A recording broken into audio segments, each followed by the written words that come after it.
William, for our audience, just tell us a bit about yourself to begin with. Well, my work has been in two primary areas, working with past lives and working with dreams. I'm what you call an Akashic reader. Akasha is a Sanskrit word that means total sum. Yes. And your Akashic record is like an energetic imprint in the total energy of your being. It's in the DNA in every cell of your body. So it's part of your genetic imprint, your complete history of all your lifetimes, all the experiences up to this moment. What's the difference between spirit and soul? Okay, because most people tend to use this interchangeably. Yeah. We are all spiritual beings. We are spirit. And whenever spirit projects a part of itself into physical existence, that's a soul experience. So we are spiritual beings with many, many soul experiences. I use the analogy of a pearl necklace. Each pearl is a lifetime. Each pearl is an incarnate soul experience. But the string that ties it all together and makes it one necklace, that's your original spiritual being. So soul doesn't reincarnate, spirit does. But each life is a unique soul experience. Okay, so I suppose then when we pass on, what happens then? Do we become aware of these past lives? The soul experience always maintains its individuality. Yeah. Our higher self is the accumulation of everything. And each soul experience maintains that experience. And then it integrates with the other soul experiences. Oftentimes, spirit guides are our own past lives. Yeah. It can be, other spiritual beings, or it can be our own past life experience. Because you are the total necklace and each individual pearl. So how do we connect with our past lives then? If the desire is really there to do so, it's a matter of not trying so hard to do it. Trying is a way of not doing it. You have to really relax with the desire, and the desire has to be really deep enough. Yeah. And it's not just out of curiosity or to get information, what was my name and where did I live and what did I do? That isn't helpful. No. And that's not what I do in my readings. Each life experience becomes a teacher to all the other life experiences to help us with the unresolved issues and lessons that we're still working on and healing within ourselves. And if the desire is there to connect with that, it's just relaxing into that desire and invoking very clear within yourself that this is what I want. I'm at a crossroads in my life where, I'm seeing a pattern of relationships that happens all the time. I find that I'm being very confused and I can't make decisions. Dramas are erupting in my body, whatever. And rather than just being a victim reacting to what's happening, if we're willing to accept that we choose and create everything in all our lives, then we can ask our own inner self, help me connect with the deeper meaning, the deeper reason. So you're saying we even choose the suffering? Well, suffering is the way we choose to experience it. Okay? Suffering is in direct proportion to your fearful resistance to it. We have the saying that no pain, no gain. Yeah. That's a belief system. And if that's your belief system, that's the way it's going to be. But the more we resist our own process, the more painful it can be. Pain is a barometer of resistance. But what about, those poor kids in the third world countries who are born into that situation and who have no choice as we see it? Yeah, as we see it. You see, that's what most people don't understand. That's the body of a 7-year-old child, but the soul is not the 7-year-old child. The spiritual being inside is what's choosing and creating. How do you know that, though? All I can say is, that's my truth. I can only express what is my experiential truth. It either rings for you or it doesn't, but I can only share my own experience. And for me, we choose experience to mirror to us. Physical life is a mirror. Yeah. That's its purpose. And a mirror doesn't validate or prove or divine anything. The one and only job description of a mirror is to reflect. And if we're looking for validation or definition of who we are in our physical life, it's not going to work, because that's not what a mirror does. It can only reflect what you're projecting onto it. And we choose experiences in order to really learn who we are. And we have such little understanding or awareness of who we truly are or can be. So we create experiences to force us to meet the border, the wall, and to push it back and go beyond it and go beyond it, and to see how we trap ourselves in belief systems, in expectations, whatever we choose to believe, that's what we create. Are you trapping yourself in a belief system? I wouldn't be here unless I were. And I came into this life with a tape going on in my head that says, other people's patterns gets my life all messed up. Now, you can't be any more victim consciousness than that. Okay? So I came here in this life, in the work I do, to teach me I'm not a victim. I'm the master and creator of my life. And when I'm feeling like a victim in any situation, that's my way of trying to run away and avoid what's really going on and the real purpose behind it. And that I chose and created in order to learn that. So I'm here learning that lesson constantly. So again, I'm going to come to it. What can we gain from having an understanding of where we've been before, if we have been there before? You then recognize that there's certain patterns in your behavior and the experiences going on in your life. People come to me all the time and say, I'm so tired of this. Every single relationship ends the same way. Yeah, there's a reason. Because you're projecting some kind of belief or expectation in it all the time. We react to life all the time if we believe that this physical level is all there is. If we understand that there's something deeper going on underneath it, this is how we learn to really respond to life, by taking responsibility. This experience is happening because it's trying to mirror something to me. And if we're willing to look at that instead of just reacting to what's happening, then we're getting into the deeper significance of why is this pattern here? And that pattern is not something to get rid of. No. It's not something bad we got to get rid of. That pattern is the teaching tool. And those patterns are there to help us heal and grow. So for example, in your life, how has your work helped to heal you? The way I used to work in past lives is that people would come to me, because I've done this kind of reading hundreds of times. Okay. And I would go into a trance, and here's the information. Now get out of my life and don't bother me. Right. I didn't want the mirroring from the other people. I was defining myself through what I did.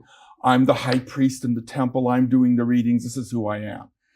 Well, I kept coming back life after life and doing the same thing, and nothing was happening. So apparently that wasn't the truth.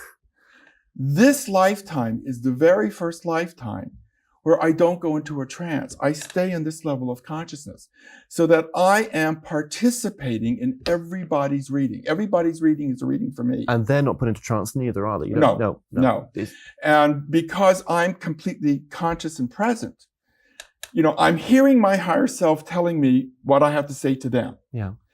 Simultaneously, as the information's being given out, I'll hear my higher self saying, and are you paying attention to that, William? Because this is about you too. Right. And I have to hear that and stay completely anchored and focused in what I'm doing for the other person. So when you've got someone in front of you and you're taking on their issues as well, it's a reflection to you. They're mirroring something to me. Every reading has to mirror at least something. Is it always clear what they're mirroring, or? For me, yes. It's always quite obvious to me, yes. Simple things? It's being really rammed down my throat this life that I really have to heal this pattern, that I'm not a victim in a victimizing world. And no matter how much it looks and feels that way, that's my perception. And again, this is not a belief of yours, is it? No. A belief is mental. And it is a truth that I feel in the very core of my body. It's the only way that I can explain it. And I mean, you don't care what other people think, do you? I couldn't care less. No. I'm not responsible for what people think. I'm not here to save anyone or tell them what to do or think or to change anyone. Yeah. I am only being my truth. That either helps people or it doesn't. Yeah, and the people that come to see yourselves for these readings, they must leave with a very different mindset to when they first came. It depends, because sometimes people think they want to heal. They think they want to understand and grow. And once the truth comes out, they may find, oh, this is not what I really want. So people can have a dramatic revelation. Yeah. Or they're in shock and they have to go away with it and deal with it little by little later.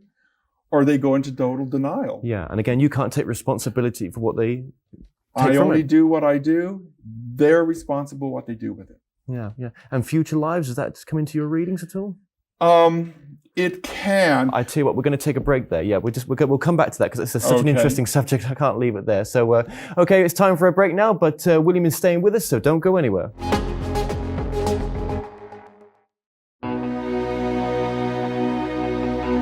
You're on a journey right now, a destination where you are headed full of adventure. And all around you are clues pointing you in the direction of your higher purpose and dreams.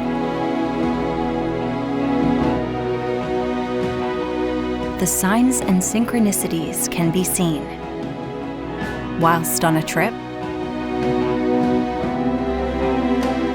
at your local coffee shop, within your social networks. The road to your success and happiness is scattered throughout the pictures of our days. Simply make the connection, that's all. Channeling.com is your source for highly regarded spiritual readers who can direct you on your journey. Use the code TMS1 to receive a discount on your first reading. What if you could help others to find the power to heal themselves, physically, emotionally, and spiritually? When I started teaching my classes, it was in 2002, and I was just doing past life regressions and contacting the subconscious part. But then as the time went on and we found how powerful this was and what we could do with it, a lot of the students began saying, you know, advanced past life regression doesn't really tell what it's all about. This is so much more than that. We think you should change the name.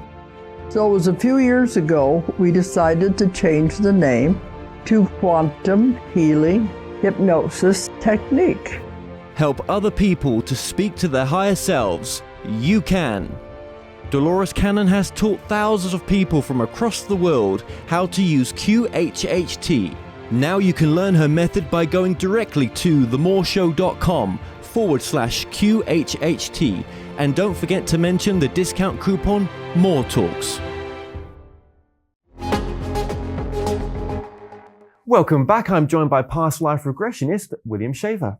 Now, William, just before the ad break there, we were talking about future lives. Mm-hmm. Now, very briefly, should we be even looking into future lives? And why do some people?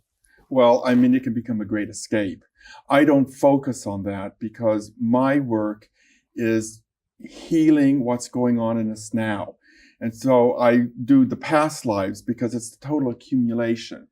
And what's happening in our lives and in our bodies now is the result of everything that's been accumulating from all the lifetimes before. So, you know, why focus on the past instead of ahead? Because we're repeating the same patterns, and those patterns are making us ill. Mm-hmm. It's causing physical illness. It's causing problems in the external world. So, you know, history repeats itself unless you learn the lesson. Yeah. So if we go back and see the patterns of the lessons, then we can heal in this moment and from that move on. Okay. And just very briefly, so past lives, in your opinion, definitely affect this incarnation now, definitely are all affecting us. So when we look at patterns that we've got, we can relate them to being brought in from a past life? Absolutely.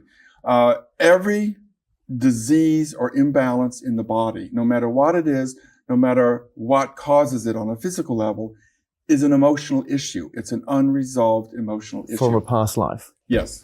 Right. Okay. What, for example, what sort of issues could they be? All right. If you take, for example, all the different kinds of cancers, if it were true that you get cancer because of viruses in the air or because it's in your genes. Yeah. Everybody would have cancer because we all have cancer cells in our bodies. What triggers it is this accumulation of experience and especially unresolved issues. Cancer is eating away at the physical body, literally.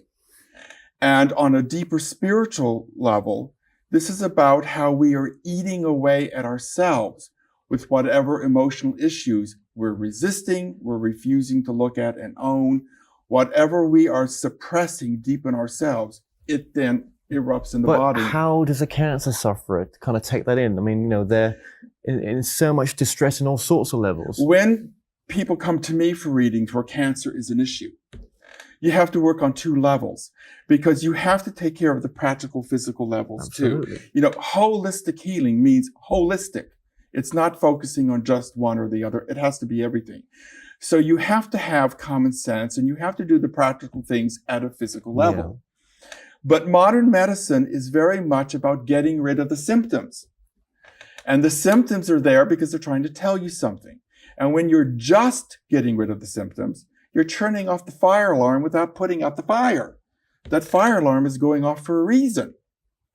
So if you can simultaneously working whatever you need to do on a physical level, if you understand that this cancer, whichever kind it is some kind of an emotional issue, you can do whatever kind of work with yourself or with, you know, therapists, however you choose to do it, to get in touch with what am I not allowing myself to feel? What am I not owning or trusting in myself in order to get to the root of what is the true source of the disease? Right. What about things like, for example, depression? I mean, is that the same Depression angle, is a complete resistance to the emotional body. When you go into depression, you're trying to turn off the emotional body totally.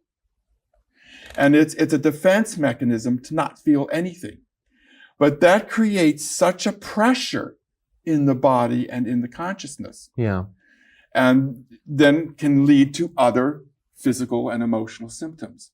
So depression is your body's way of saying you're shutting down completely. Oh, okay. So we have to really look within ourselves and say, what is this feeling telling us now at this time? That's Yes. Is that what kind of sums up what your work's saying? Yes. And once we get that feeling, so for example, for me, it may be, I need to love myself more. Is that enough? Is there more to that feeling? I need to love myself, which is very true, but that's very general. You then have to choose in what form and manners do I want to experience that for me? Does it mean being more creative? Music, writing, dance? Does it mean being more in nature, working with the garden? Becoming a TV presenter? Becoming a TV presenter, becoming an Akashic reader, you know. Yeah. So would you say what you do is a form of self-love for yourself? Yes, and self-healing. Because again, this is the first lifetime where I'm always totally conscious when I'm doing the readings. Right. I have to own every reading is mirroring something to me about myself. And then I have to own that and work with it. They walk away from their reading, whatever they're going to do with it. But I have to retain whatever that mirrored to me about me. So are you saying we can avoid sicknesses and illnesses, or? We can certainly alleviate them much easier and much quicker. Can't avoid them. And the more you try to avoid anything, the more you create it. Right. Because avoidance comes out of fear. It comes out of a lack of trust. Right. So it's not trying to avoid anything. It's trying to meet whatever you have chosen you needed to experience because you need to learn something and to heal something. And if you can trust yourself to meet that, that can help you deal with however it's going to manifest. So you work with it rather than feeling like a victim and just trying to get rid of the symptoms as quickly as possible. Right. So you're saying every hour of the day, every day, we should be monitoring our feelings and seeing what it says to us. Well, every hour of every day could be a bit overwhelming and you could burn out real quickly. You've got to balance your life. There are times you need to just rest. There are times you need to just forget it, let go, and just walk on the beach, go to a movie, eat an ice cream cone. You know, you don't have to be that 24-hour diligent. But it's about creating a conscious awareness, an ability to remind yourself when you need to. This is happening for a reason. There is something for me to learn. There is something beneficial, no matter how horrible it may look or feel. So even the darkest of times, there's growth within Absolutely. that time. There is more light in the dark than in the light. Because darkness is not the opposite of light. It's not the absence of it. It's denied light. And we deny far more than we accept. What is one of the key things in your findings with having I would have said you've regressed, thousands? Well, I don't. Sorry, not I regressed. rarely regress. No. I primarily do Akashic reading. Sorry, yeah, you're doing it from you're Yes. feeling their past lives. How many of these have you conducted? Thousands. And what's the sort of key thing throughout them all? Basically, that we are afraid to love ourselves because self-love is empowering. We're afraid to be powerful because power has been misused in hundreds of ways across the centuries. We are so convinced on whatever level, consciously or unconsciously, if I become that powerful, I'm going to lose control. I'm going to be destructive. I'm going to be abusive. It's this fear of doing something wrong. And this perception of right and wrong is a belief system in itself. Is there no such thing as right and wrong? Yes and no. So if I go now and knowingly hurt someone, surely that's wrong. Exactly. But your experience, the fact that you are here on earth to learn and experience, there's no right or wrong there. We do not want to cause harm to ourselves or to anyone else, certainly. But we overjudge, we overcriticize everything we do and feel and think and say. And we have to be willing to let go of that kind of constant judgment and criticism of ourselves. And So are you saying then, if we change ourselves, we affect everyone else? yes, because we're all one. There's only one being. We are all aspects of each other, ultimately. And where is this oneness from? Is it from where we came from, or? It just is. Okay. It just is. So explain to the audience then, just where you think we come from. We come from all there is. I mean, this kind of question, it's beyond our capacity to Yeah. understand, really. And it really doesn't matter. No. We're here. That's the point. We're here and we're dealing with whatever we're dealing with. So where did we come from? Where are we going? What difference does it make? You're here and you're dealing with whatever you're dealing with here. You need to be here. Right. So And even if we're bringing up past life information, it's to deal with it here. right, not to get bogged down with what we did, Yes. or feel responsibility for anything because Right. would you say we've been everything and anything, the good, the bad, the ugly? Eventually, when we've come to Yeah. whatever completion, whatever that means, including animals? some believe that. Yeah. Some believe that. Mm. And I would only say it's quite possible. Do you believe that? I think it's quite possible.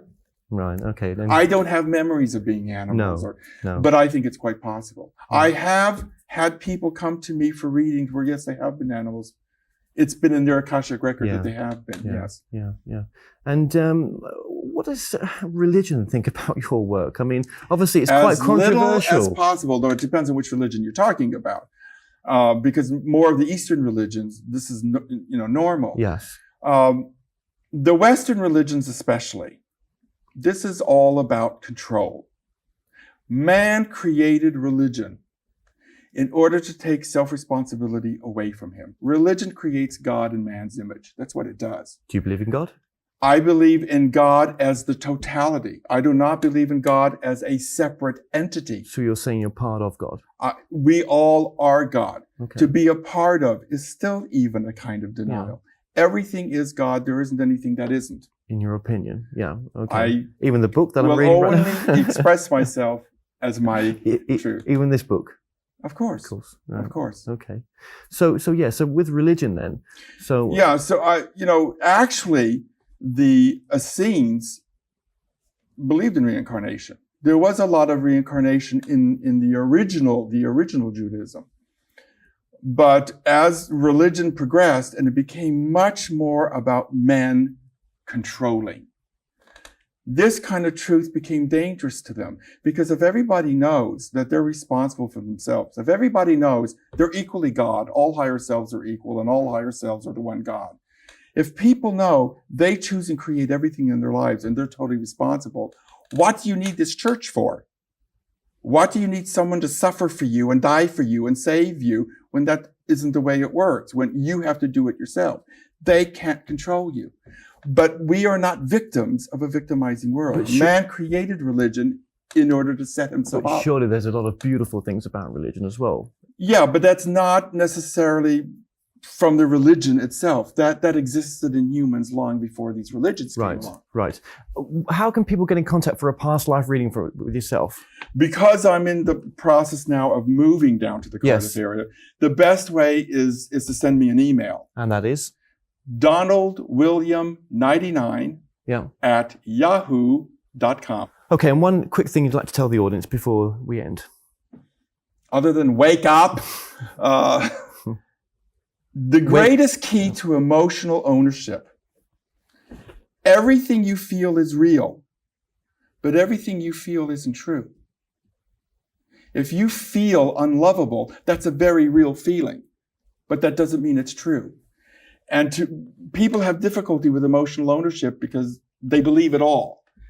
And if you realize that a lot of your emotions are reactions to belief systems, everything you feel is real, but choose what is truth for you. Okay, well, thank you so very much for joining us today, William. My pleasure.